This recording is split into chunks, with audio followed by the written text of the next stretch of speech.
এবছর বীরভূমের সিউড়ির চৌরঙ্গীর সার্বজনীন দুর্গা উৎসব পুজো ৪৬ বছরে পদার্পণ করেছে। আর এই ৪৬ বছরে এসে তারা থিম তুলে ধরেছে বাঙালিয়ানা। আর এই বাঙালিয়ানার মধ্যেই রয়েছে বিভিন্ন মনীষীদের ছবি থেকে শুরু করে বিভিন্ন শিল্প কাজ। আর এই থিম জেলার মধ্যে অন্যতম আকর্ষণ সৃষ্টি করেছে।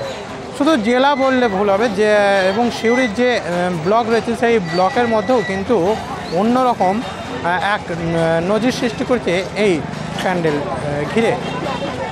আজ সেই ক্রাইম প্রেস বেঙ্গলের তরফ থেকে এই যে সেরা মণ্ডপ হিসেবে নির্বাচিত হয়েছে ক্রাইম প্রেস বেঙ্গলের কাছে, এবং সেই সেরা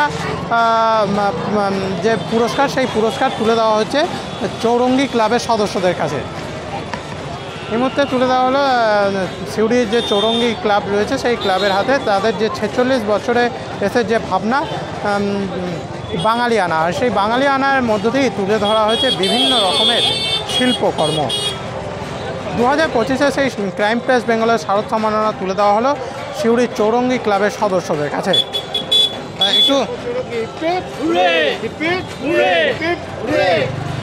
একটু তাদের কাছে জেনে নেবো তাদের কেমন লাগছে এই পুরস্কার পেয়ে, এবং তাদের যে এইরকম কেন ভাবনা, অন্য কিছু তো করতে পারতো। সম্পূর্ণটাই জেনে নেবো ক্লাব সদস্য। তো দাদা, প্রথমেই আপনাকে শারদ শুভেচ্ছা ক্রাইম প্রেস বেঙ্গলের তরফ থেকে। আজকে এই পুরস্কার কেমন লাগছে? প্রথমত সিউড়ি চৌরঙ্গী সার্বজনীনের পক্ষ থেকে ক্রাইম প্রেসকে মহা অষ্টমীর আন্তরিক প্রীতি শুভেচ্ছা।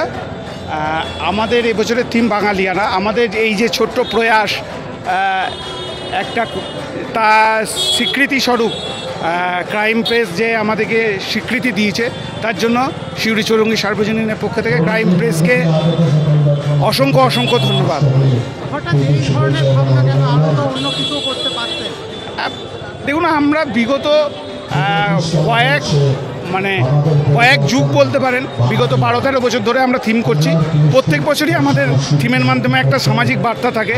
বর্তমানে যে পরিস্থিতিতে বাঙালিদের ওপর বাংলা ভাষা কথা বলার জন্য বিভিন্ন ভিনদেশি রাজ্যে যেভাবে অত্যাচার হচ্ছে, তারই প্রতিবাদ স্বরূপ বলতে পারেন, এবং বাংলা অস্মিতাকে জাগিয়ে তোলার জন্য এবং বাংলার যে কৃষ্টি সংস্কৃতি সেটাকে প্রেজেন্টেশন করার জন্য, যুব সমাজের কাছে তুলে ধরার জন্য আমরা এবছরে আমাদের থিম বাঙালিয়ানাকে তুলে ধরছি। একবারে যেমনটা এই যে থিম তুলে ধরা হয়েছে, যে যেমনটা মুখ্যমন্ত্রী মমতা বন্দ্যোপাধ্যায় বাংলা ভাষা নিয়ে আন্দোলন শুরু করেছিলেন, যে রাজ্যের বাইরে যারা কাজ করতে যাচ্ছেন তাদেরকে হয়তো বাংলা ভাষা বললে হয়তো বাইরের রাজ্যের কিন্তু বিভিন্ন সমস্যায় পড়তে হয়, এবং সেই সমস্যার জন্য কিন্তু মুখ্যমন্ত্রী মমতা বন্দ্যোপাধ্যায় বীরভূমের বোলপুর থেকে বাংলা ভাষা আন্দোলন প্রথম শুরু করেছিলেন, এবং সেই বাংলা ভাষা আন্দোলনকে সামনে রেখে তাদের এবছরের থিম বাঙালিয়ানা। আর এই বাঙালিয়ানার থিম কিন্তু সিউড়ির চৌরঙ্গী ক্লাব অন্যতম এক নজির সৃষ্টি করেছে। ক্যামেরায় অনুকূল গড়াইয়ের সঙ্গে শুভদীপ গোয়ের report, crime press Bengal news.